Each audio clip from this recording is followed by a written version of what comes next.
Toniolo, acho que umas 7 vezes já, em tudo que é lugar. Toniolo esteve aqui, Toniolo. Várias vezes, não sei quantas. Eu nunca parei pra contar, mas são muitas vezes. Perdi a conta do número das vezes que eu vi o nome Toniolo pichado em paredes, em viadutos. Milhares, cara. Na rua, em estádio de futebol, em faixa, em avião passando. Daí eu nunca soube direito quem era o cara, assim. O que eu já ouvi dizer um monte de coisa. Uma delas é que ele era uma pessoa, um político de esquerda. Acho que no início era só alguém que queria fazer um vandalismo normal. Soube que ele era um ex-vereador e depois de ser vereador ele resolveu pichar. Bom, já vi história que ele se candidatou para prefeito. Adesivos, eu via muito assim. Tipo, um que eu vi era Toniolo para rei. Olha, a única coisa assim que a gente sempre soube através da mídia escrita é que ele era um pichador, né? Um grafiteiro. Um pichador, né? Um político de esquerda. Delegado de polícia. Ele era um ex-vereador. Prefeito. Brigadiano. Um grafiteiro. Um pichador, né? O cara é meio louco. É um puta anarquista. Deputado. Tem um andarilho aí que anda por aí. Punk anarquista aí, bem. Aposentado. Um grafiteiro. Ou pichador mesmo. 2 opções, né? Óbvio, né?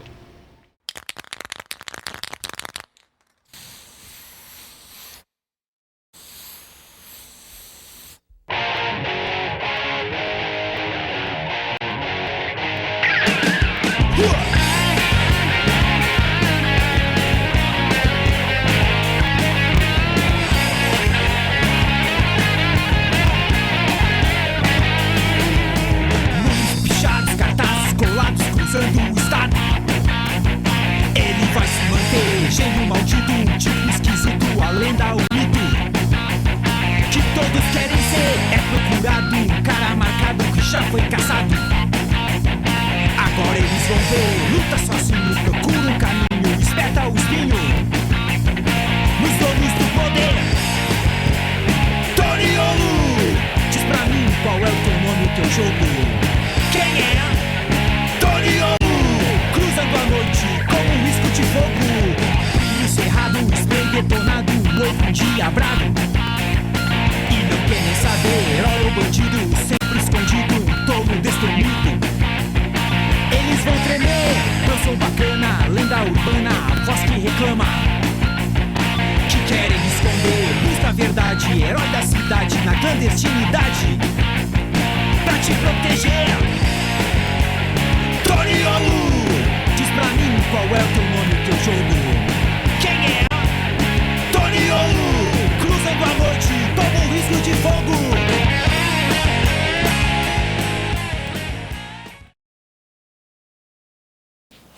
Bom, o Toniolo é uma figura que já faz parte das lendas urbanas de Porto Alegre. Uma figura excêntrica, folclórica, diferente. E eu achava, inclusive, como muitas pessoas em Porto Alegre, que o Toniolo é uma figura que não existe. O Toniolo é uma figura irreal. Agora não, pesquisando, eu pude verificar que o Toniolo não apenas é uma figura real, como uma figura que está muito relacionada a Porto Alegre mesmo.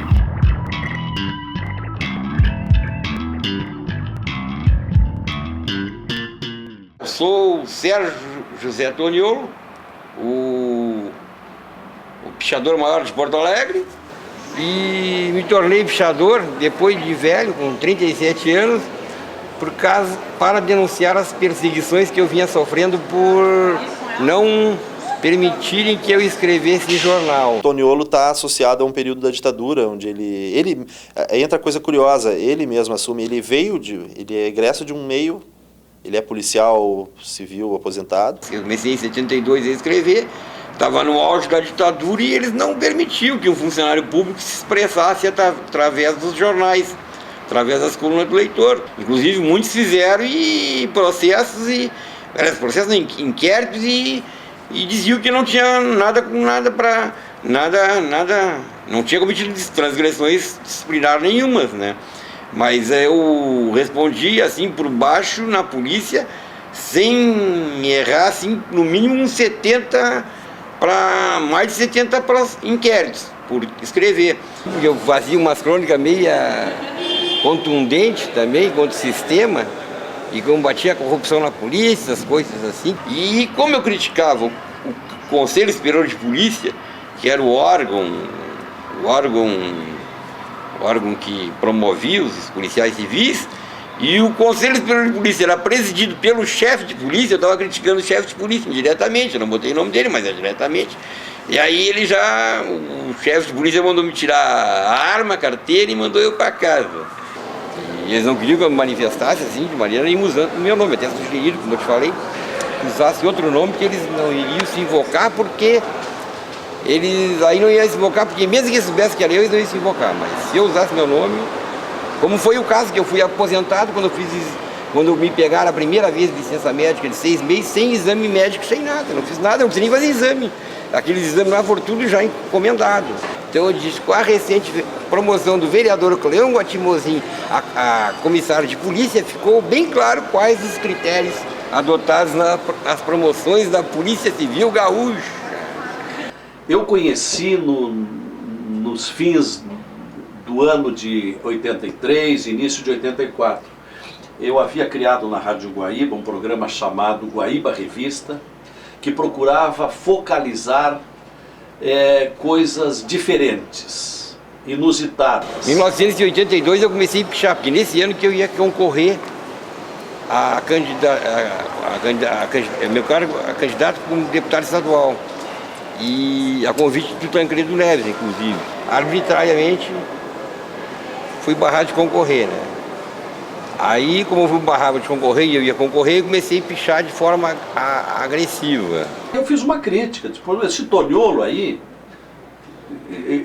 está enxovalhando a cidade com o que ele escreve. E eu gostaria até de entrevistá-lo, para saber por que ele está fazendo isso. Me ocorreu a ideia de fazer uma pichação, pelo que eu sei, inédita na história da pichação, né? Que foi com hora marcada. E aí ele deu uma entrevista dizendo que aquilo era uma filosofia de vida, era um estilo que ele tinha adotado e que ele no dia seguinte ia pichar o Palácio Piratini. Na verdade, em função deste aviso, a Casa Militar, que é responsável pela segurança do governador, tomou medidas cautelares. O pessoal botou um cordão de isolamento da brigada em frente ao Piratini. E o Toniolo espertamente incluiu no alerta dele que haveria uma entrevista coletiva. Ele daria uma entrevista coletiva antes na Praça da Matriz. Só que, na verdade, essa entrevista coletiva não era algo megalômano, era simplesmente um expediente para que o pessoal se deslocasse para a Praça da Matriz, a atenção da Brigada da Imprensa, enquanto ele pudesse agir mais livremente, realmente pichando, né? E depois, no dia ainda eles entrevistaram o chefe da Casa Militar do Piratini, coronel da brigada, sei lá, não me lembro qual. E aí que ele disse que eu não acreditava que eu fosse, mas que se eu fosse eu ia ser preso, porque estava bem policiado. Mas só eles não contavam com a minha astúcia, que eu ia entrar na igreja, nessa altura eu ia virar católico como nunca, né? E aí eu entrei na igreja e quando chegou na hora marcada sair da igreja, e os brigadianos que veio, uma turma de brigadianos, 7, 8, sei lá, para certamente dizer que eu não podia ir pro lado do Piratini, eles, aí quando eu disse boa tarde, irmãos, eles certamente ficaram constrangidos e pensaram que eu era padre. Aí deixaram passar, embora eu tivesse com roupa normal. Ele não previu o que estaria sendo esperado. E a Brigada Militar estava na espreita. Quando ele chegou lá com o spray, ele foi surpreendido, a Brigada Militar correu, ele quis correr, mas pegaram ele ali na frente do Piratini. Quando eles deram por conta já era tarde demais, né? Ele tinha conseguido pichar até o L final do Toniolo, né? O O ainda ele conseguiu começar, mas ele ficou borrado porque nessa hora a Brigada pegou ele, né? E quando ele chegou e ia começar a fazer o risco, não chegou a fazer. Que foi acionado o dispositivo de segurança e ele foi convidado a sair de frente do Palácio Piratini. Quando eles viram que eu estava pichando, não acreditaram e correram daquele jeito, né? Que negócio, a Brigada pega, eles perneiam, levaram ele direto pro Hospital Psiquiátrico São Pedro, né? Fui entrando na frente, já chegou lá bem lá dentro, fui me adiantando aos policiais e entrando e já saí por uma porta, saí pela outra e me mandei. Seria muita falta de segurança de um governo que permitisse que fosse atingido o patrimônio público. coisa que não ocorreu, justamente porque ele avisou. Isso é um grito contra essa falta de liberdade que tem aqui das pessoas se expressarem. E o muro, eu acho que o muro é do povo. Os muros são do povo. E é o único lugar que o povo tem para se expressar.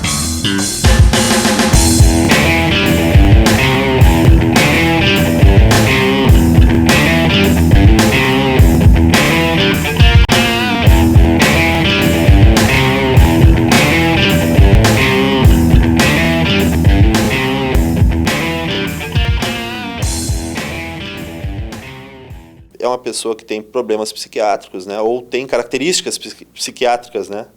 Vamos dizer assim. Ele tem esquizofrenia paranoide.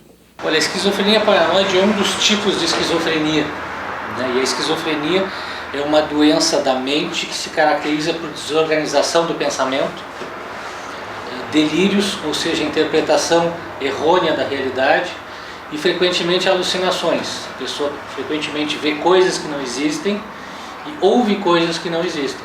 A pessoa se imbui de uma missão a cumprir, né? Ela exagera, ela mesmo quando ela fala a verdade, ela exagera a importância desses feitos dela, né? E principalmente não mede esforços para cumprir esse objetivo, né? Ela começa normalmente assim com pessoas que ficam mais isoladas, mais arredias a um contato social, né? Mais desconfiadas do que o habitual, né? E normalmente entre os 18 e entre os 25 anos é que os sintomas agudos mais graves aparecem. Me apresentaram como louco e inclusive uma vez, depois que eu tive a primeira vez internado, por causa dessas e de outras, escrevi em jornal, eu fiz nos estados mais rigorosos exames na Secretaria de Saúde e fui dado como bom. Mas foi dado como não foi encontrada anormalidade nenhuma. A pessoa se sente perseguida por determinado grupo e justifica para ti de uma forma bem elaborada por que isso acontece. Ele é um produto de uma cultura, ele é produto de um meio, como eu disse antes, poderia ser ele, poderia ter sido outra pessoa, né? As características pessoais dele vão entrar justamente nisso, esses feitos, a maneira como ele faz, a maneira como ele se comporta, né? A esquizofrenia atinge 1% da população mundial. O aspecto dele não é o de uma pessoa que tem esses problemas, né? Ele, como eu disse, ele é extremamente inteligente e com certeza ele enfrentou vários problemas, né? E ele deve ser muito mais odiado do que admirado.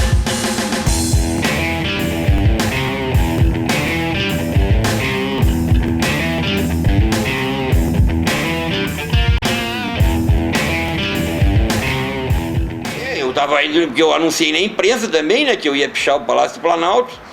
Aí chegou, e eu saí daqui, de ônibus, né, de ônibus de linha, no banco 2, e anunciei pela imprensa que eu ia no banco 2, inclusive eu anunciei mandei correspondência para o Jornal de Brasília, o Correio Brasiliense, para a Última Hora de Brasília, enfim, todos os jornais do Brasil, o Globo, enfim, todos os jornais do Brasil.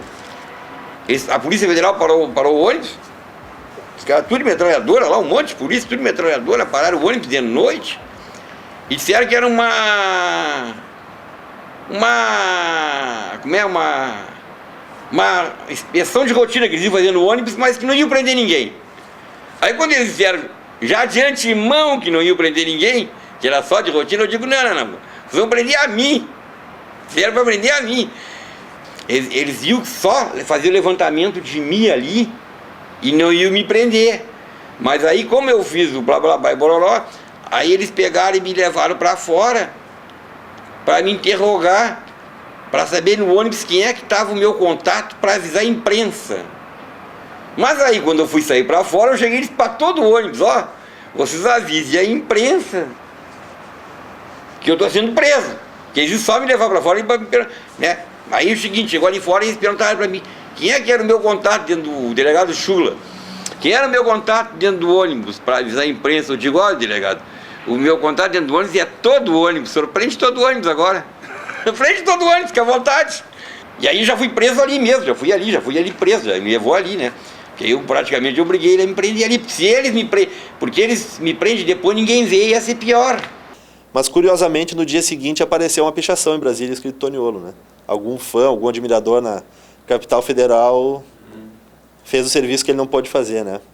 Ele queria saber quem é que é meu contato lá, porque eu não tinha dinheiro.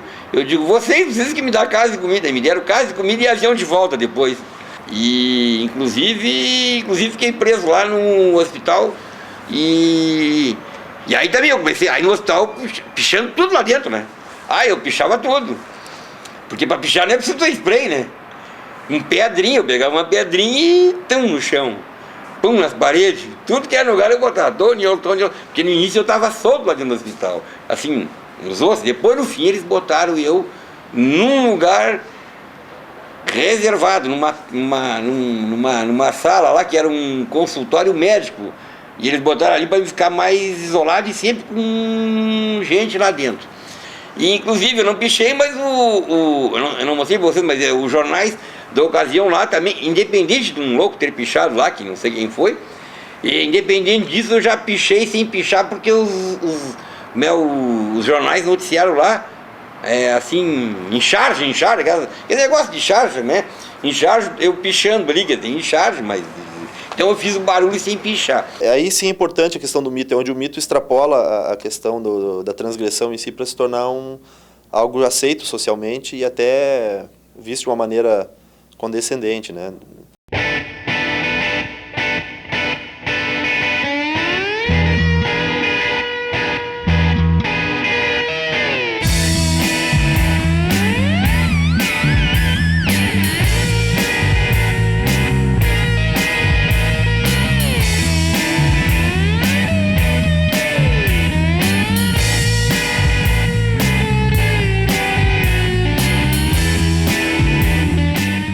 Quando o prefeito Tarso Genro ainda administrava a cidade, no segundo mandato, pouco tempo atrás, o próprio prefeito encaminhou um ofício a um dos secretários, se não me falha a memória, o secretário da SMOV, cobrando providências em relação a essas pichações que estavam, na avaliação do prefeito, em quantidade excessiva, né? Estava onipresente na cidade a pichação Toniolo, numa época, inclusive, que era época eleitoral, né? Ele, na ocasião, prefeito de Porto Alegre, o meu acusador, e ele tirou fotos que tinha o meu nome nas paredes, e essa aqui é a prova. E o que aconteceu é que não se sabe como o Toniolo teve acesso a esse documento, ele conseguiu uma cópia desse dossiê, vamos chamar assim. Nesse dossiê constavam várias fotos das pichações dele na cidade.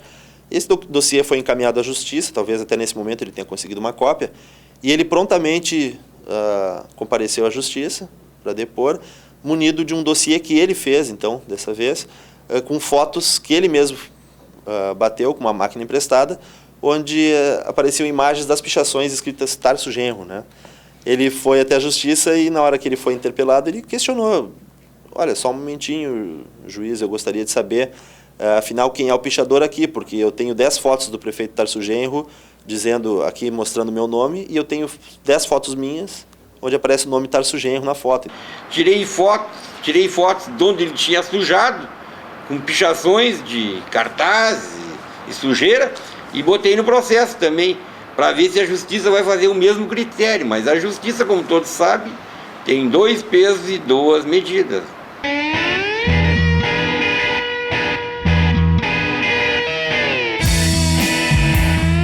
Desde que veio um cara dizia aí, agora um cara do outro país dizia que ele chegou à conclusão que o país, a corrupção faz parte do dia a dia. Eu digo, mas só agora que ele foi ver? Todo mundo já está vendo, só ele agora veio lá dizer que agora ele viu que a corrupção faz parte do dia a dia na vida brasileira, quer dizer, um troço que todo mundo já sabe desde que descobriram o Brasil, desde Pedro Álvares Cabral, ela faz parte. No bairro ele chegou a ter uma espécie de escolinha de pichação, assim. Adolescentes que pichavam, ele arrecadava, regimentava esse pessoal para junto dele, inclusive com algumas dicas que ele usa, ele ensinou para eles, né? Do tipo, não pichar casas, né? Pichar sempre patrimônios públicos, nunca casas, porque a teoria dele é que enquanto tu pichas um patrimônio, uma casa, tu vai estar sempre sujeito à rejeição. As pessoas não gostam de pessoas que picham casas. Investir mais em pichação, né, nessas alturas. Porque Fazer o que nessa altura? Como eu disse, eu tenho que agora continuar pichando.